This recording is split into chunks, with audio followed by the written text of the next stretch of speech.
Hello everyone, welcome to उत्तम शिक्षालय YouTube channel.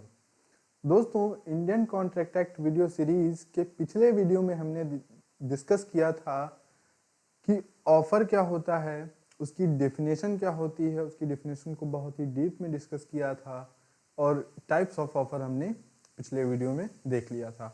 आज के वीडियो में हम डिस्कस करेंगे कि रूल्स ऑफ ऑफर क्या होते हैं। तो चलिए फटाफट वीडियो शुरू करते हैं। Rules as to offer. Offers के कौन कौन से रूल्स हो सकते हैं। पहला रूल है offer must be certain, definite and not वेग। जो ऑफर है वो पूरी तरह से डिफाइन होना चाहिए, नॉट वेग होना चाहिए और सर्टेन होना चाहिए। जैसे अगर कोई ऑफर है वो अनडिफाइंड है तो वो एक वैलिड ऑफर हो ही नहीं सकता। फॉर एग्जाम्पल, ये मिस्टर ए हैं और ये क्या है, एक सेलर है। किस चीज़ के सेलर हैं?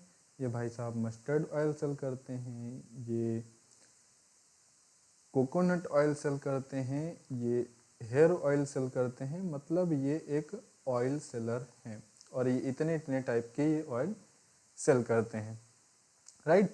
अब मिस्टर बी इनके पास आते हैं और ऑफर देते हैं कि भाई मुझे इतने इतने टन XYZ टन ऑयल चाहिए, मैंने पेमेंट कर दिया है और मेरे घर तक पहुंचा दिया जाना चाहिए ऑयल को शाम तक, राइट।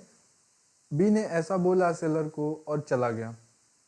अब क्या हुआ, ये जो ऑफर है ये पूरी तरह से डिफाइन ही नहीं है, ये वैलिड ऑफर नहीं है। क्यों डिफाइन नहीं है? क्योंकि ये सेलर किस बात का है? मस्टर्ड ऑयल सेल करता है, कोकोनट ऑयल सेल करता है, हेयर ऑयल सेल करता है। अरे भाई बता तो उसे सेलर को कि कौन सा ऑयल चाहिए तेरे को, तभी तो ऑफर हम कहेंगे कि पूरी तरह से डिफाइन है। तो उसको जब पता ही नहीं कौन सा ऑयल उसको डिलीवर करना है तो वो एक वैलिड ऑफर नहीं होगा, राइट। तो ऑफर जो है पूरी तरह से डिफाइन होना चाहिए। अब थोड़ा आगे देखते हैं, आगे बढ़ते हैं। फॉर एग्जाम्पल, ये जो पर्सन ए है वो सिर्फ मस्टर्ड ऑयल ही सेल करता है और अब मिस्टर बी जाके सेम बात बोलते हैं कि मैंने पेमेंट कर दिया है, मेरे घर पे ऑयल डिलीवर कर देना। तो अब क्या ये वैलिड ऑफर है? जी हाँ, ये वेरी मच वैलिड ऑफर होगा। क्यों? क्योंकि ये जो सेलर है वो सिर्फ एक ही ऑयल को सेल करता है और उसको क्लियर पता होगा कि मुझे यही ऑयल डिलीवर करना है और इसको भी पता होना चाहिए था कि वो सिर्फ मस्टर्ड ऑयल ही सेल करता है, ठीक है। तो ये एक वैलिड ऑफर होगा। उसके बाद आता है कि जो offer should not contain a term not compliance of which would amount to acceptance. Offer में कोई ऐसी टर्म नहीं होनी चाहिए कि सामने वाला पर्सन अगर कोई कंप्लायंस रिप्लाई नहीं देता है तो उसे एज अ एक्सेप्टेंस ट्रीट किया जाएगा। फॉर एग्जाम्पल, ए ने बी को ऑफर दिया। ए क्या बोलता है, I want sell my car for 30 lakh, will you by it. ऐसा उसने ऑफर दिया और ऑफर में मेंशन कर दिया कि अगर आपने 7 डेज में कोई भी रिप्लाई नहीं दिया, मैंने कुछ आपने एक्सेप्टेंस नहीं दी। बी को ऐसा बोलता है ऑफर में मेंशन करके कि अगर मैंने कुछ नहीं सुना आपके एक्सेप्टेंस के बारे में तो मैं ऐसा मान लूँगा कि आप मेरी कार को खरीदने के लिए रेडी हैं। मतलब ऑफर में ये मेंशन कर दिया गया कि अगर आपकी नॉन कंप्लायंस रही, वो टर्म मेंशन कर दी कि कुछ रिप्लाई नहीं अगर मैंने सुना तो मैं एज अ एक्सेप्टेंस ट्रीट करूँगा उसको। तो ये क्या है, एक वैलिड ऑफर नहीं है, राइट। तो जो ऑफर होना चाहिए उसमें ऐसी कोई टर्म नहीं यूज होनी चाहिए। उसके बाद ये आप एग्जाम्पल पढ़ सकते हैं। नेक्स्ट है offer must be different from invitation to offer.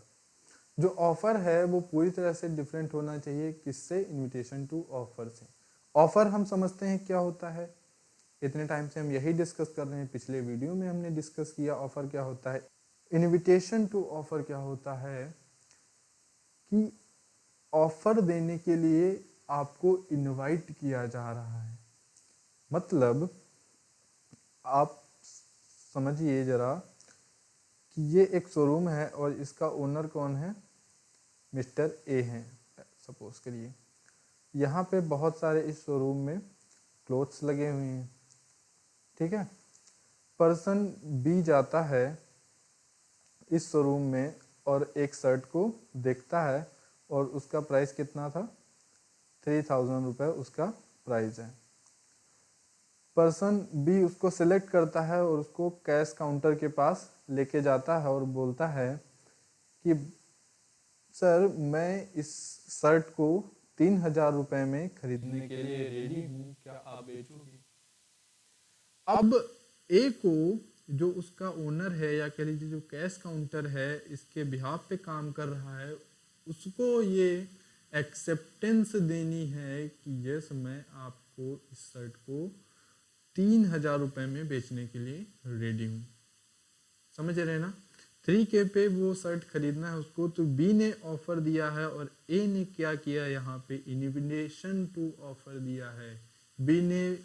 ए ने बी को इनवाइट किया है ऑफर देने के लिए, ठीक है। तो ये यहाँ पे जो ए है, ए का शोरूम है, ए ने वो शर्ट्स लगाए हुए हैं प्राइस के साथ, वहाँ पे बहुत सारे क्लॉथ्स हैं।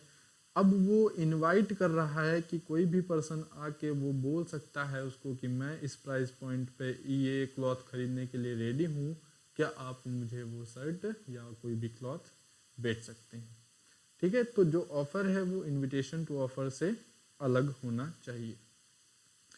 उसके बाद है offer must be capable of creating legal relationship. हमने जब कॉन्ट्रैक्ट की डेफिनेशन पढ़ी तो क्या पढ़ा कि any agreement which is enforceable by law called contract. मतलब कोई एग्रीमेंट अगर इन्फोर्सेबल बाय लॉ है तभी वो एक कॉन्ट्रैक्ट बन सकता है, और इन्फोर्सेबल बाय लॉ कोई एग्रीमेंट तब होता है जब वहाँ पे जो पार्टीज हैं उनका इंटेंशन क्या हो, लीगल रिलेशनशिप बनाना हो। और हम पहले वीडियो में पढ़े थे कि जो सोशल एग्रीमेंट्स होते हैं, पॉलिटिकल एग्रीमेंट्स होते हैं, या फिर कह लीजिए डोमेस्टिक एग्रीमेंट्स होते हैं, वो इन्फोर्सेबल बाय लॉ नहीं होते हैं। क्यों? क्योंकि उसमें intention to create legal relationship नहीं होता है, अनलेस एंड अनटिल वो रिटन ना हो।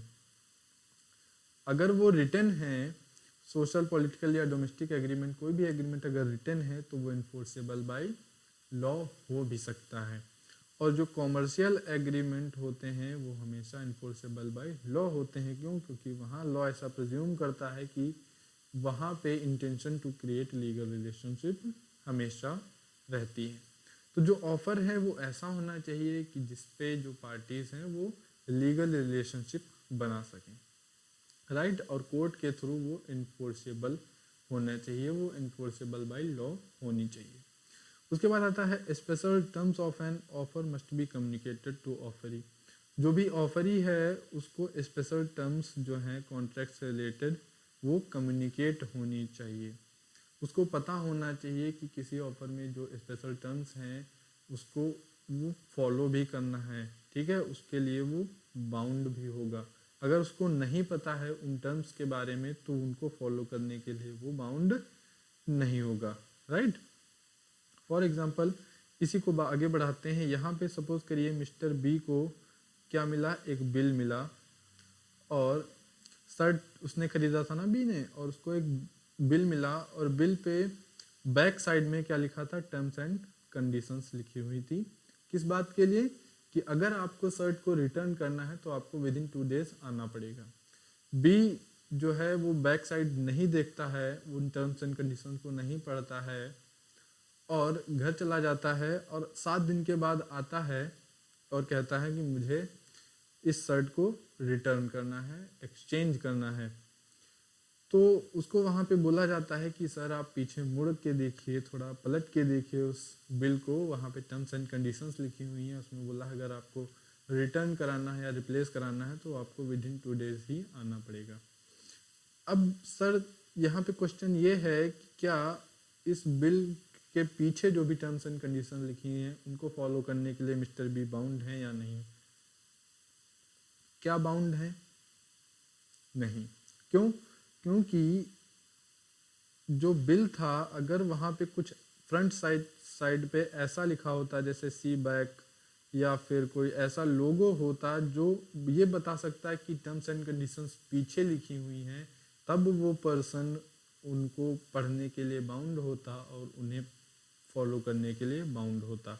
अगर वहाँ पे कुछ ऐसा सी बैक या कोई लोगो नहीं लिखा है जो ये बताता हो कि पीछे टर्म्स एंड कंडीशंस हैं, तो वो उन मिस्टर बी उन कंडीशंस को फॉलो करने के लिए बाउंड नहीं होंगे। तो जो स्पेशल टर्म्स हैं किसी ऑफर से रिलेटेड वो कम्युनिकेट होनी चाहिए। ये एग्जांपल हैं, आप पढ़ सकते हैं। उसके बाद है ऑफर मस्ट बी कम्युनिकेटेड। चाहे कंडीशंस हो चाहे ऑफर हो, वो सामने वाले पर्सन को जिसको एक्सेप्टेंस देनी है वो कम्युनिकेट होनी ही चाहिए। इसका बेस्ट एग्जांपल होगा ये case law Lalmohan Shukla versus Gauri Dutt. यहाँ पे क्या हुआ था, जो गौरी दत्त है उसका नेफ्यू खो जाता है और लालमोहन शुक्ला जो कि गौरी दत्त का एक एम्प्लॉई है, सर्वेंट है, उसको गौरी दत्त ऑर्डर देता है कि जाओ मेरे नेफ्यू को सर्च करके ले आओ। लालमोहन शुक्ला चला जाता है, लेकिन गौरी दत्त को जब 2 से 3 दिन हो जाते हैं, कुछ पता नहीं चलता है कि मेरा नेफ्यू कहाँ है, तो उसने क्या किया, एक प्राइज मनी अनाउंस कर दी एज अ रिवॉर्ड कि जो भी पर्सन मेरे उस नेफ्यू को ला के मुझे देगा सर्च करके, मैं उसे एज अ रिवॉर्ड कुछ प्राइज मनी दूंगा। लेकिन कुछ टाइम के बाद जो नेफ्यू है वो किसको मिल जाता है, इस गौरी दत्त को ही मिल जाता है, और वो लालमोहन शुक्ला को मिल जाता है, और वो गौरी दत्त को लाके वो नेफ्यू हैंड ओवर कर देता है और वहाँ से चला जाता है। कुछ टाइम के बाद लालमोहन शुक्ला को पता चलता है कि गौरी दत्त ने तो एक प्राइज मनी अनाउंस करी थी कि जो भी उस नेफ्यू को गौरी दत्त को ला के देगा उसको रिवॉर्ड देगा। अब वो जाता है लालमोहन शुक्ला गौरी दत्त के पास, तो बोलता है कि मुझे वो प्राइज मनी चाहिए। गौरी दत्त बोलता है किस बात के लिए प्राइज मनी भैया, और वो देने से मना कर देता है। लालमोहन शुक्ला को बहुत गुस्सा आती है और वो जाता है कोर्ट और कहता है कैसे नहीं देगा गौरी दत्त।